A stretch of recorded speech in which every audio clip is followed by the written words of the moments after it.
มากกว่าไม่ดี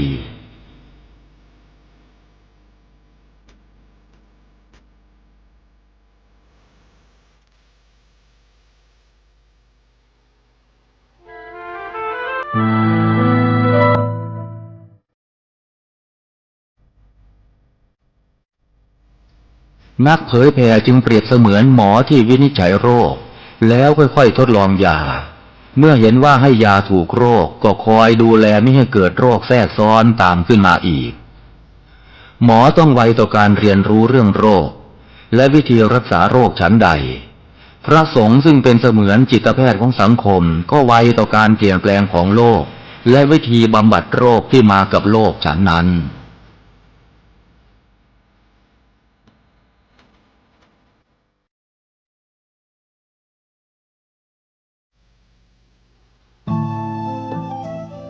ท่านกำลังติดตามรับฟังสถานีวิทยุกระจายเสียงพระพุทธศาสนาแห่งชาติและสังคมคลื่นเพื่อการศึกษาพระพุทธศาสนาและวัฒนธรรมระบบ FM 104.5 เมกะเฮิรตซ์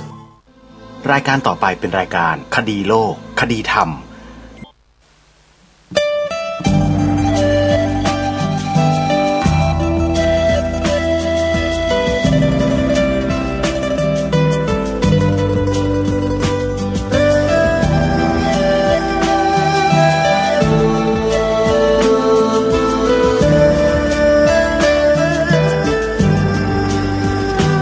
กล้าคิด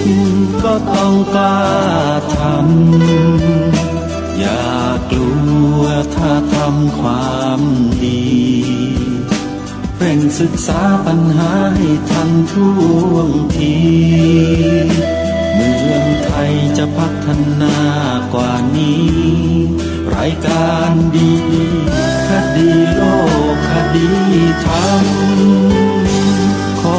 รำพันบรรยายความคิดเครื่องหมายแห่งสีทั้งสามงามถนัดขาวคือบริสุทธิ์สีสวัสดิ์หมายพระไตรรัตน์และธรรมะคุ้มจิตไทยแดงคือโลหิตเราใสซึ่งยอมสละได้เพื่อรักษาชาติศาสนาน้ำเงินคือสีโสภาอันจอมประชาถ้าโปรดเป็นของส่วนองค์จัดริ้วเข้าเป็นไตรรงค์จึงเป็นสีธงที่รักแห่งเราชาวไทยทหารอวตารนำไปยงยุทธวิชัยวิชิตก็ชูเกียรติสยามประเทศไทยที่เจริญมั่นคงมาได้จนถึงทุกวันนี้มิได้เกิดขึ้นจากความหวาดกลัวอย่างคลาดเขลาแต่บรรพบุรุษไทยของเราทุกยุคทุกสมัยล้วนแต่มีความกล้าหาญและชาญฉลาดปกป้องเอกราชสร้างชาติให้เกิดความมั่นคงโดยมีธงแห่งพระไตรรัตน์เป็นเครื่องนำชัยจึงเป็นที่มาที่ไปของรายการคดีโลกคดีธรรมกล้าคิดก็ต้องกล้าทำอย่ากลัวถ้าทำความดีเร่งศึกษาปัญหาให้ทันท่วงทีเมืองไทยจะพัฒนากว่านี้รายการดีคดีโลกคดีธรรมรายการดีคดีโลกคดีธรรม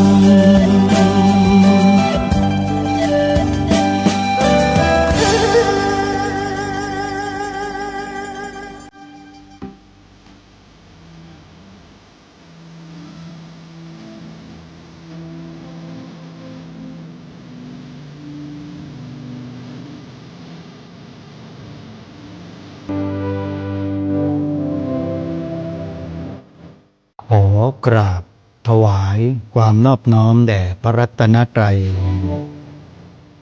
ถวายความเคารพพระมหาเถระพระเถรานุเถระทุกท่านขอความสุขความเจริญในธรรมจงบังเกิดมีแด่ท่านสาธุชนที่กำลังติดตามรับฟังรายการจากสถานีวิทยุแห่งนี้ทุกท่าน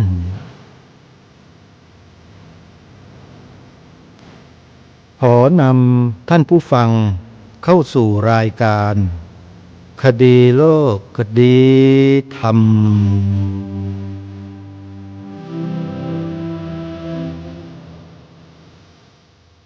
พบกันวันนี้วันขึ้น4 ค่ำเดือนอ้ายวันนี้ตรงกับวันจันทร์ที่24พฤศจิกายนพระพุทธศักราช2568รายการคดีโลกคดีธรรมมีให้ท่านผู้ฟังติดตามรับฟังเป็นประจำทุกวันทางสถานีวิทยุพระพุทธศาสนาแห่งชาติคลื่นต่างๆท่านสามารถดาวน์โหลดแอปพลิเคชันวิทยุพุทธศาสนาทั่วไทยเพื่อติดตามรับฟังรายการนี้พร้อมด้วยรายการธรรมะสาระดี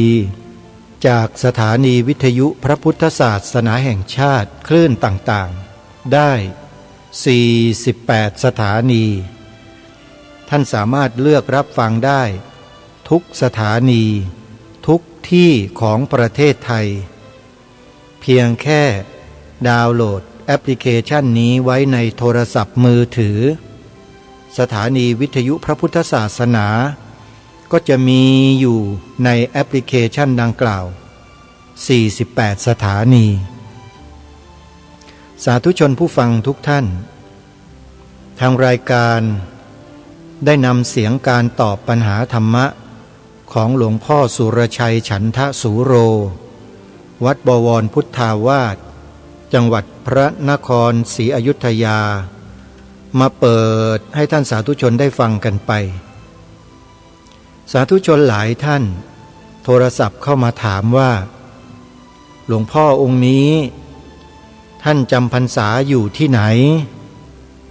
แล้วท่านทำรายการอยู่สถานีอะไร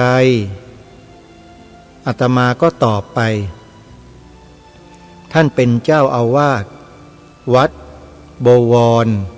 พุทธาวาสอำเภอมหาราชจังหวัดพระนครศรีอยุธยาท่านจัดรายการวิทยุอยู่ที่ช่องไหนสถานีวิทยุของวัดบวรพุทธาวาสซึ่งสามารถรับฟังผ่านแอปพลิเคชันวิทยุพุทธศาสนาทั่วไทยได้ชื่อสถานีว่าสถานีเสียงธรรมพุทธบวรเลือกฟังได้ในแอปพลิเคชันเลยญาติโยมการที่ได้นำการตอบปัญหาธรรมะของหลวงพ่อสุรชัยมาเปิดออกอากาศก็เพื่อจะย้ำเตือนพี่น้องชาวพุทธของเราให้เข้าใจร่วมกันว่าการที่ประเทศไทยเรามีพระภิกษุสงฆ์อยู่ในประเทศเยอะๆมาก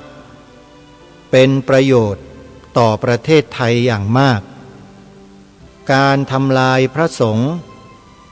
ถือว่าเป็นการทำลายชาติของตัวเองนี่คือบทสรุปที่ยังไม่ได้อธิบายแต่ก็เชื่อว่าหลายๆท่านที่ตั้งใจฟังรายการคดีโลกคดีธรรมในช่วงนี้และฟังการตอบปัญหาธรรมะของหลวงพ่อสุรชัยมาโดยตลอดก็น่าจะเข้าใจตรงกันตามที่กล่าวเมื่อสักครู่คือถ้าประเทศไทยมีพระสงฆ์มากเท่าไหร่ประเทศไทยเรายิ่งดีโชคดีที่สุด แต่ถ้าครั้งใดพระสงฆ์ลดจำนวนลงเหลืออยู่เพียงน้อยนิด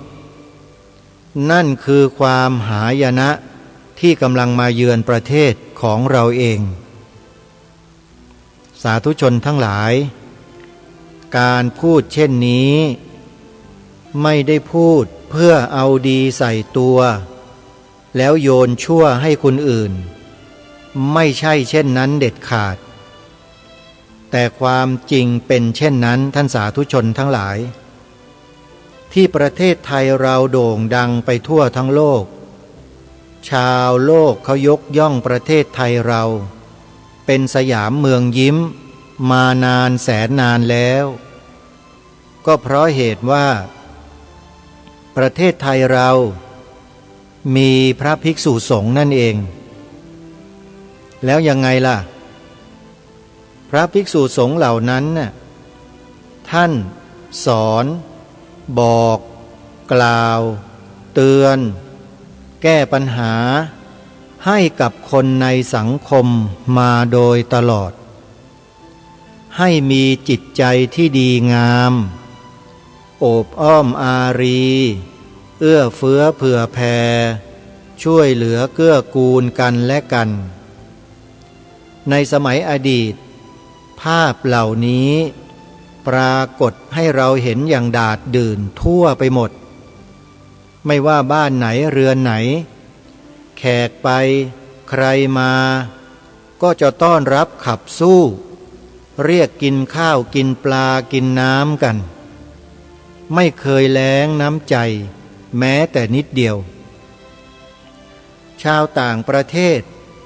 มาเมืองไทยในสมัยนั้นๆมาเห็นพฤติกรรมของคนไทยในลักษณะดังกล่าวเขาก็นำไปเล่าลือเล่าขานกล่าวขานกันไปเป็นฟุ้งเป็นแควให้เพื่อนๆในประเทศของเขาได้รู้ว่าการที่เขาได้มาประเทศสยามในสมัยนั้นเขาได้พบเจอกับอะไร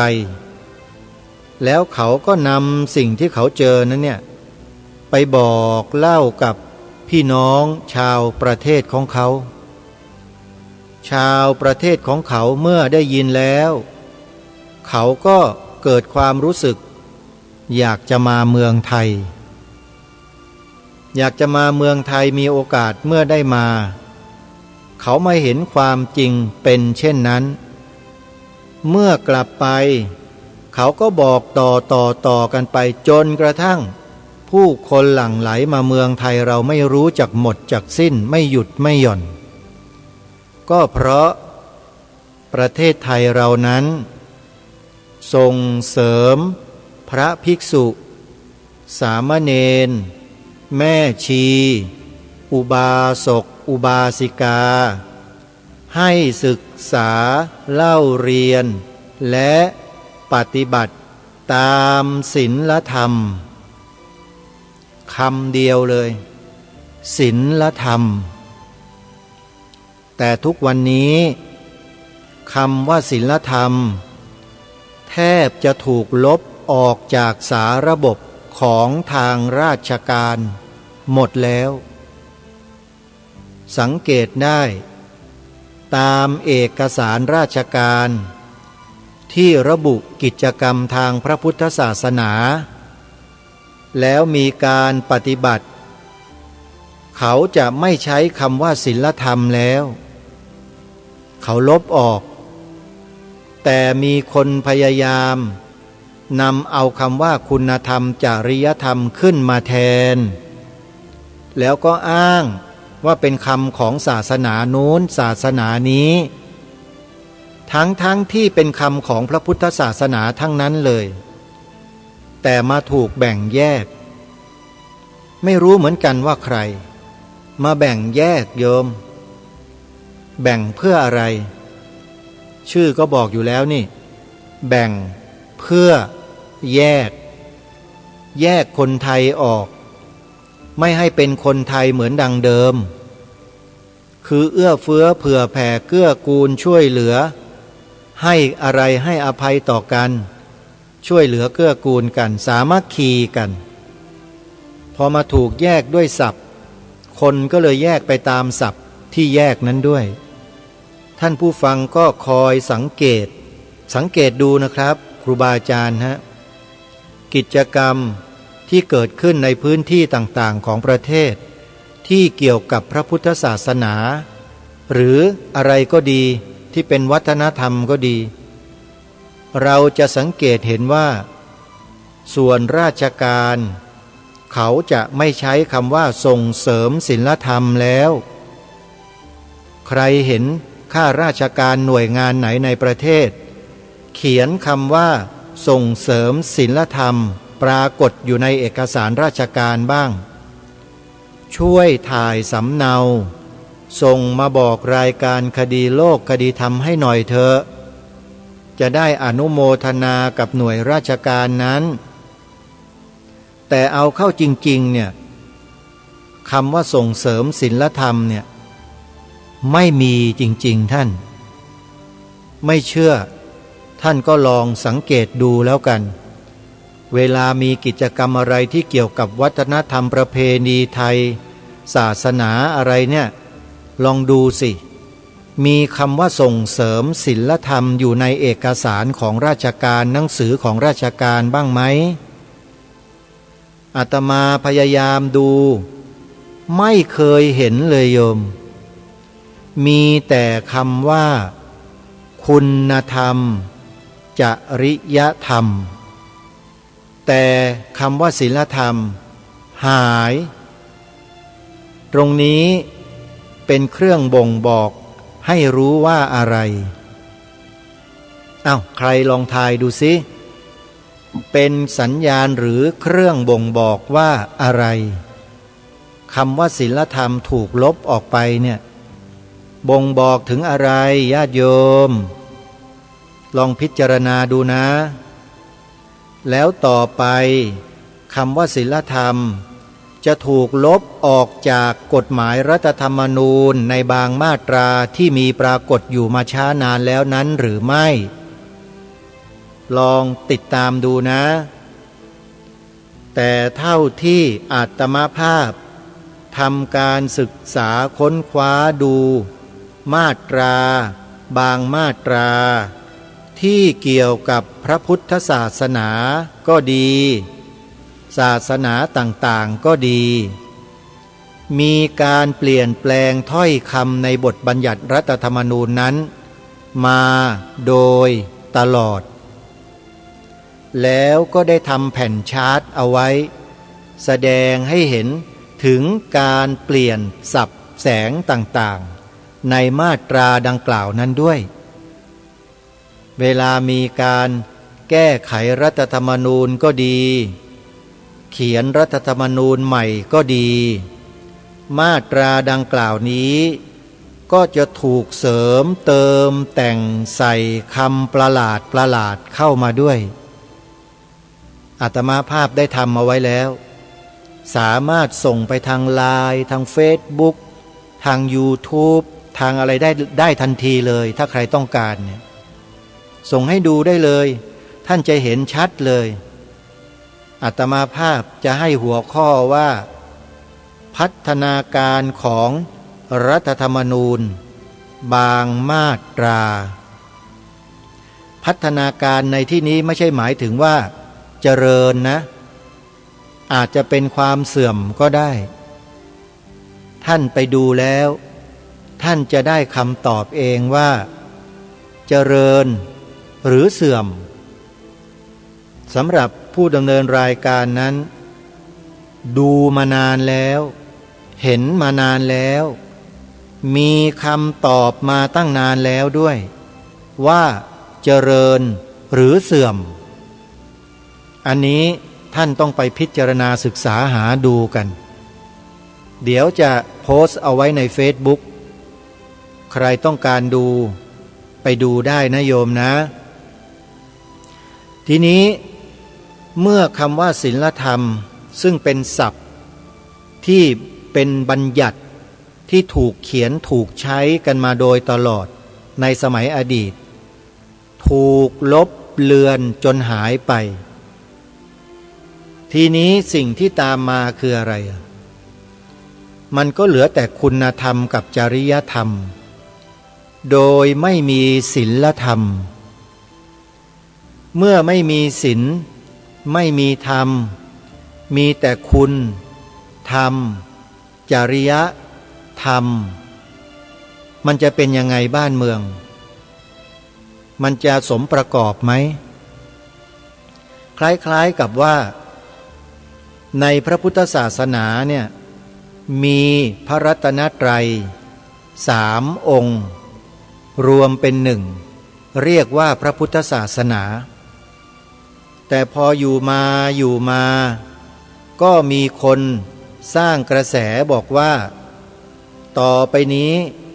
จะไหว้เฉพาะจะกราบเฉพาะพระพุทธกับพระธรรมเท่านั้นไม่กราบมันและพระสงฆ์อย่างนู้นอย่างนี้อ้างว่านู่นอ้างว่านี่แล้วบอกว่ากราบแค่พระพุทธกับพระธรรมเฉยๆแล้วก็รังเกียจพระสงฆ์บางทีก็สร้างกระแสด่าทอกล่าวร้ายป้ายสีพระสงฆ์ไม่หยุดไม่หย่อนนำเสนอข่าวที่ไม่ดีของพระบางรูปเสนอมันตั้งแต่เช้ายันค่ำตั้งแต่ค่ำยันเช้าเสนอมัน7 วัน7 อาทิตย์7 เดือน7 ปีไม่หยุดไม่หย่อนมันเสนอไปทำเพื่ออะไรสิ่งที่ไม่ดีเนี่ยโยมเมื่อเราได้ดูได้ฟังสิ่งไม่ดีบ่อยๆซ้ำๆเนี่ยโยมจิตใจเราดีไหมถามจริงๆเถอะมีใครบ้างดูสิ่งไม่ดีแล้วจิตใจเฟื่องฟูจิตใจนั้นเป็นบุญเป็นกุศลมีความสงบร่มเย็นมีไหมโยมไม่มีหรอกถ้าจะมีก็มีแต่พระอรหันต์นั่นแหละที่ท่านจิตใจเบิกบานอยู่ตลอดเวลานอกนั้นไม่ได้เป็นอย่างนั้นเลยพระอนาคามีท่านก็ยังมีกิเลสสกทาคามีโสดาบันก็ไม่ต้องพูดถึง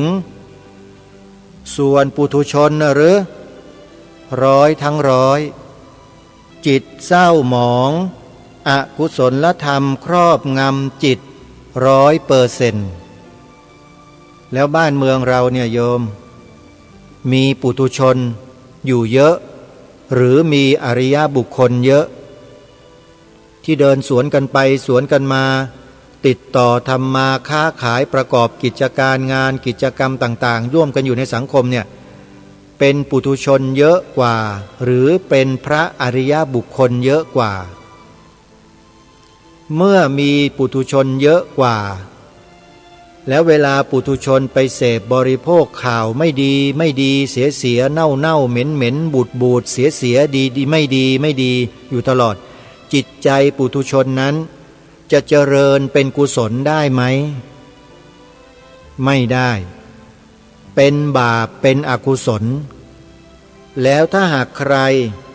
ไปด่าไปว่าไปตำหนิไปเขียนโพสต์ในทางที่ไม่ดีต่อว่าใส่ร้ายป้ายสีพระสงฆ์เข้าไปอีกเนี่ยมันจะยิ่งบาปกรรมหนักเข้าไปอีกโยมแล้วอย่างเงี้ยที่พูดตั้งแต่ตอนต้นรายการนะว่าบ้านเมืองมันจะเจริญได้ไหมมันก็มีแต่จะเสื่อมทรามลงทุกวันนั่นเองคนไม่เคารพต่อพระรัตนตรัยโดยเฉพาะพระสังฆรัตนะหลวงพ่อสุรชัยท่านพูดชัดเจนเลยว่าพระสัมมาสัมพุทธเจ้าทรงบัญญัติอะไรต่างๆไว้เนี่ยถือว่าดีที่สุดแล้วเป็นประโยชน์ที่สุดแล้วการที่พระสงฆ์กระทำอะไรกันไม่ดีเนี่ยหมู่สงฆ์เขาจัดการกันเองไม่ต้องกังวลไม่ต้องเดือดร้อนแต่มีคนบางประเภทญาติโยมมันเดือดเนื้อร้อนใจขึ้นมา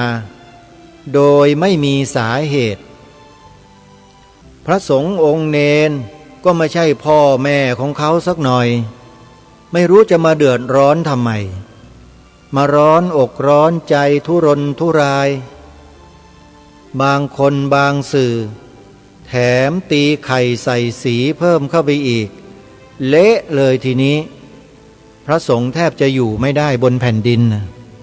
ที่ผ่านมานะโยมมันเล่นกันซะจน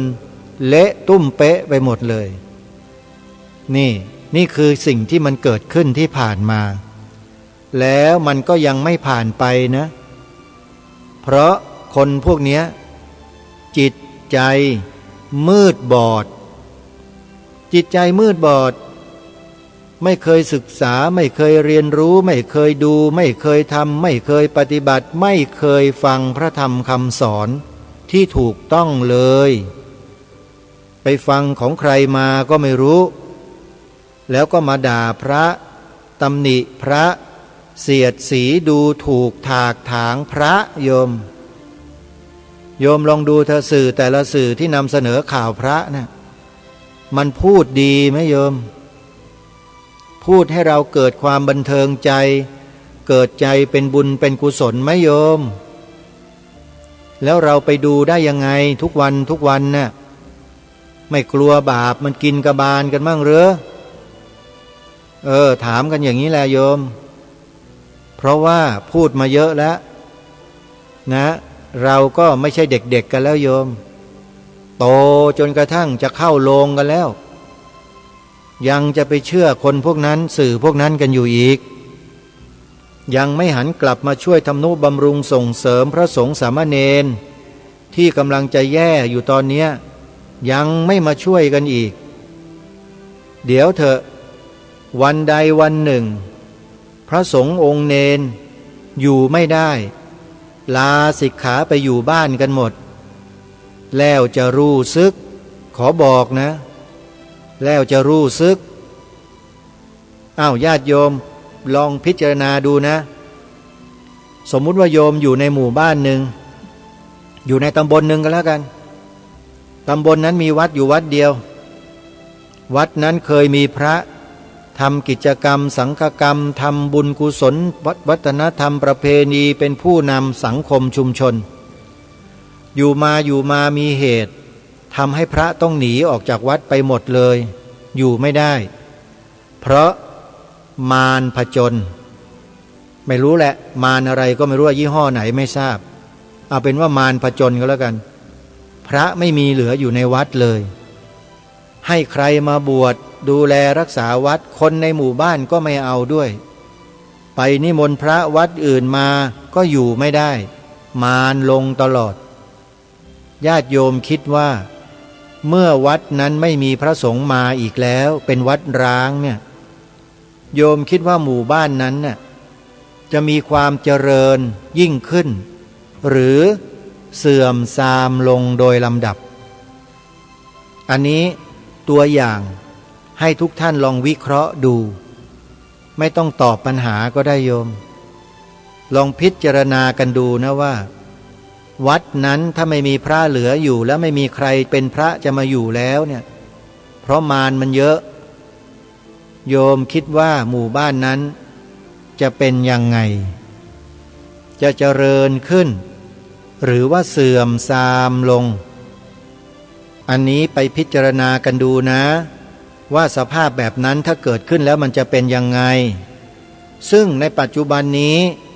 วัดวาอารามในพระพุทธศาสนาที่เป็นวัดร้างไม่มีพระอยู่จำพรรษาเนี่ยมีอยู่จำนวนหลายพันวัดญาติโยมที่อยู่ในละแวกวัดร้างนะโยมคิดว่าบรรยากาศหมู่บ้านชุมชนแถวๆนั้นจะเป็นยังไงโยมเวลาจะทำกิจกรรมทางพระพุทธศาสนาอะไรต่างๆต้องหอบสังขารไปทำนู่นในต่างถิ่นไกลแสนไกลแล้วก็ต้องเดินทางกลับค่ำมืดอย่างเงี้ยโยมคิดว่ามันดีไหมเนี่ยลองพิจารณากันดูนะโยมวัดร้างเนี่ยมีใครกล้าเข้าไปไหมไม่มีพระสงฆ์อยู่ถามจริงๆเถอะ กลางค่ำกลางคืนดึกดึกเดินเดินเดินเข้าไปในวัดร้างคนเดียวเนี่ยโยมกล้าไปไหมโยมมีแต่คนตอบว่าไม่กล้าไปกันทั้งนั้นแหละ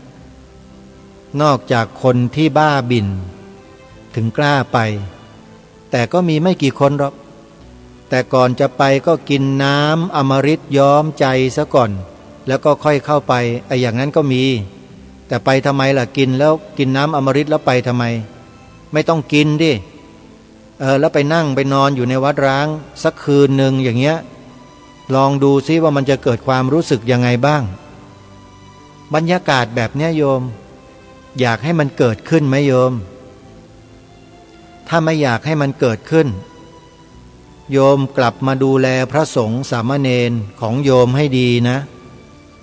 ให้กำลังใจท่านสนับสนุนส่งเสริมท่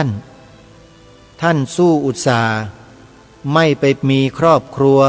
ไม่ไปนอนเบียดเสียดกับเมียกับลูกเหมือนอย่างชาวบ้านทั่วไปเสียสละทุกสิ่งทุกอย่างมาเพื่อมารักษาสืบสารพระพุทธศาสนาเอาไว้เนี่ยแล้วโยมยังไม่ช่วยเหลือไม่สนับสนุนส่งเสริมท่านอีกเหรอแล้วท่านจะอยู่ยังไงล่ะโยมเนี่ยอย่างวัดป่าจริยธรรมเนี่ยอำเภอนาด้วงจังหวัดเลยสร้างมหาอุโบสถมาตั้งหลายปีแล้วโยมยังไม่เสร็จเลยโยมถ้าโยมไม่ช่วยไม่สนับสนุนไม่ส่งเสริมท่านแล้วโบสถ์ไม่มีใช้เนี่ยโยมลองคิดดูวัดนั้นจะเป็นยังไงนะยังไงก็ขอให้พวกเราได้ช่วยกันตอนนี้ท่านก็ประกาศเชิญชวนญาติโยมซื้อที่ดินถวายวัดตารางวาละ500 บาทเป็นที่ดินด้านหน้าอุโบสถใครจะร่วมบุญก็ติดต่อไปที่ท่านได้เลยหมายเลขโทรศัพท์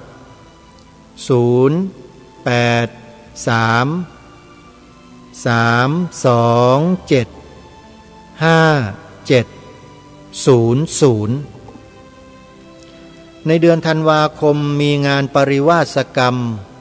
ระหว่างวันที่1ถึงวันที่10ธันวาคมนี้ที่วัดศรีอุดมวงศ์ตำบลศรีสงครามอำเภอวังสะพุงจังหวัดเลยนิมนต์พระคุณเจ้าเข้าอยู่ปริวาสกรรมกันญาติโยมบวชเนกขัมมะ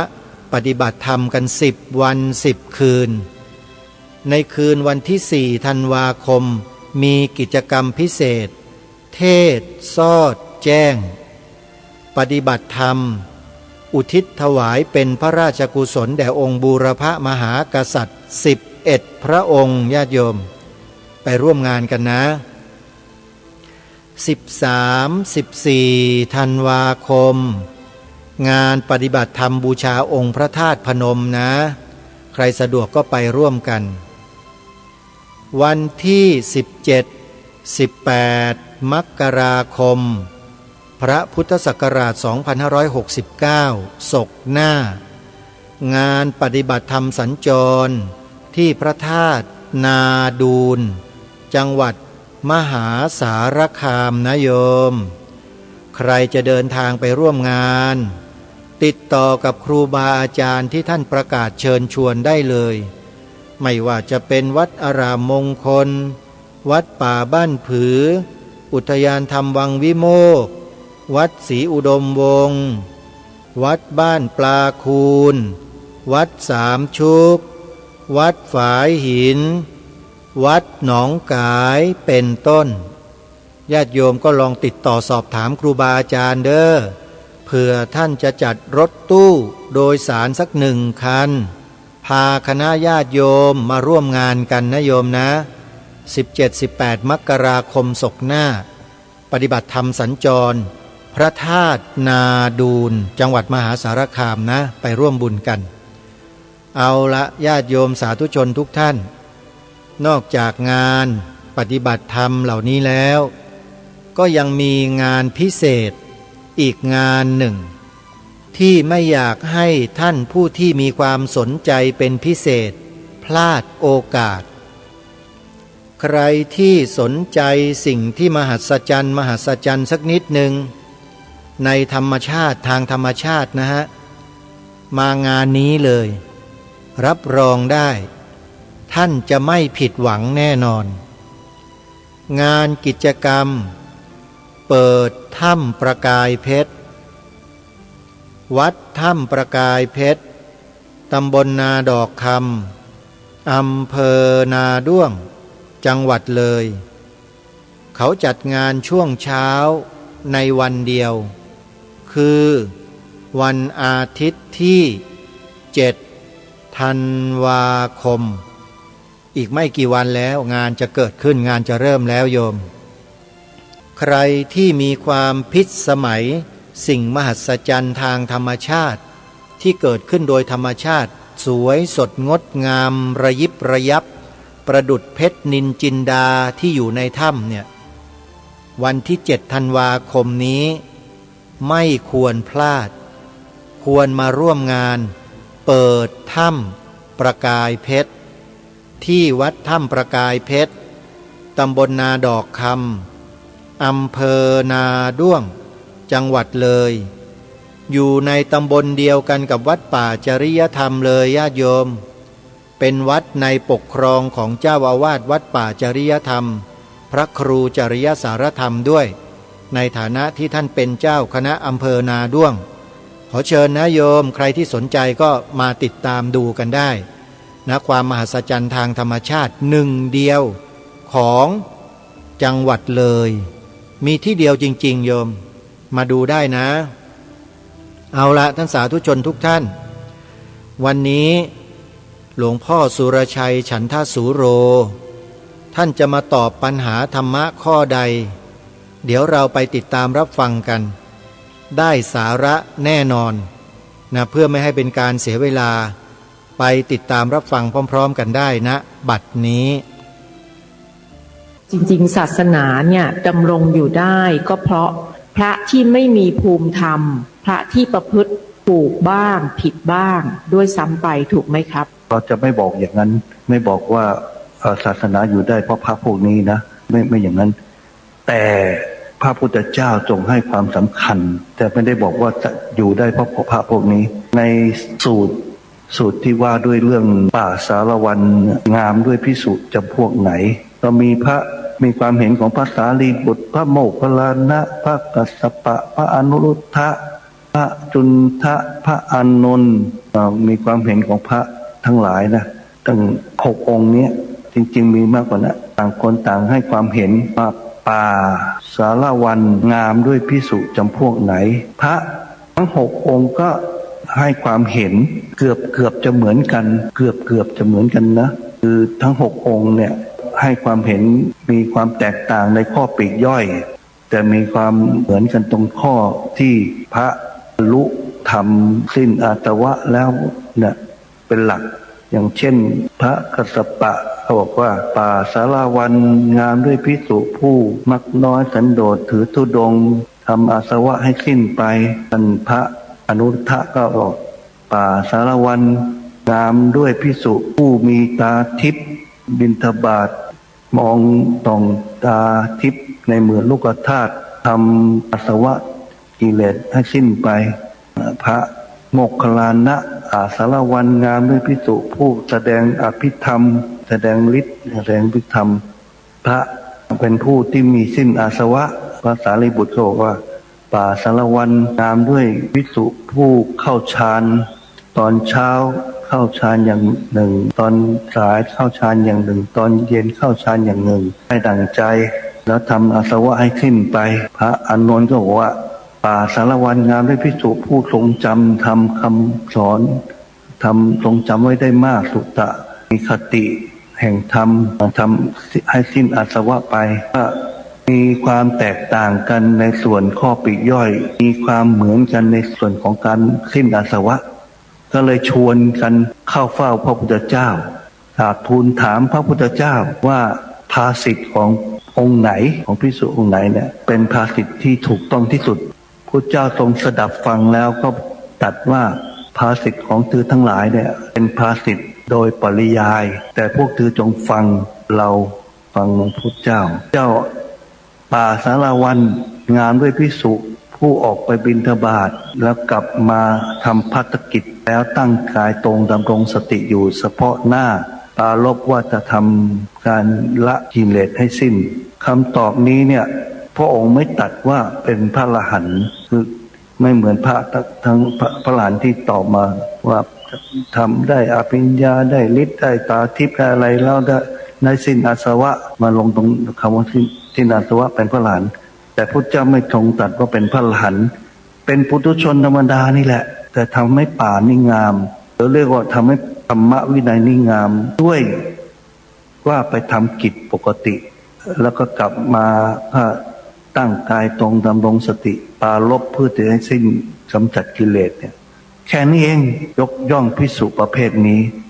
ว่าเป็นภิกษุที่ทำให้ป่าสารวันงามหรือเทียบว่าทำให้ธรรมวินัยนี่งามทำให้ธรรมวินัยนี้สืบต่อไปได้ส่วนพระอรหันต์เนี่ยไม่ต้องไปห่วงหรอกเขาสืบต่อเลยเจอแล้วก็เป็นนิพพานละเขาก็จบแต่ผู้ที่สืบต่อได้จริงๆก็คือพระพวกเนี้ยทุกวันนี้ก็ยังมีพระที่ยังมีทรงคุณนี้อยู่นะคะที่ยังมีพระที่มีประพฤติอยู่ตามคันลองแล้วก็ยังไม่บรรลุทำอะไรแต่ท่านกับประพฤติตามคันลองพุทธเจ้าก็การันตีให้เลยเป็นพระธรรมดารูปหนึ่งเป็นพระธรรมดาถ้าประพฤติตามคันลองเนี่ยโลกก็จะไม่ว่างเว้นจากพระอรหันต์แล้วก็ธรรมวินัยนี้ก็ยังอยู่ได้อยู่ต่อไปทำผิดทำถูกธรรมวินัยนี้ก็ไม่พังจะผิดถูกถ้าก็ยังอยู่ในระบบของการปรงอาบัตินั่นแหละมันอยู่ในระบบวินัยกรรมมันยังอยู่ในระบบนี้เนี่ยธรรมวินัยนี้ก็จะไม่ไปไหนยังทำให้พระอรหันต์เกิดขึ้นได้แต่ต่อเมื่อมีพวกเดรัจฉีเข้ามาแอบอ้างความเข่งครัดตามวินัยเนี่ยกำจัดในอย่างเนี้ยมันกำจัดให้เหลือแต่พระอรหันต์ก็คือเหลือกำจัดต้นไม้ต้นใหญ่กำจัดด้วยวิธีเอากิ่งเอาใบเอากระพี้เอารากออกให้เหลือแต่แก่นล้วนๆนั่นคือการรักษาของพวกเดรัจฉีจากการศาสนาให้เหลือแต่แก่นล้วนๆพวกอะไรที่มันเจือปนมากำจัดหมดเหลือแต่แก่นล้วนๆเนี่ยคือต้นไม้ที่ตายแล้วเพราะศาสนาที่เหลือแต่แก่นล้วนๆเนี่ยไม่มีศาสนธรรมไม่มีศาสนาวัตถุไม่มีศาสนาทายาทไม่มีศาสนาพิธี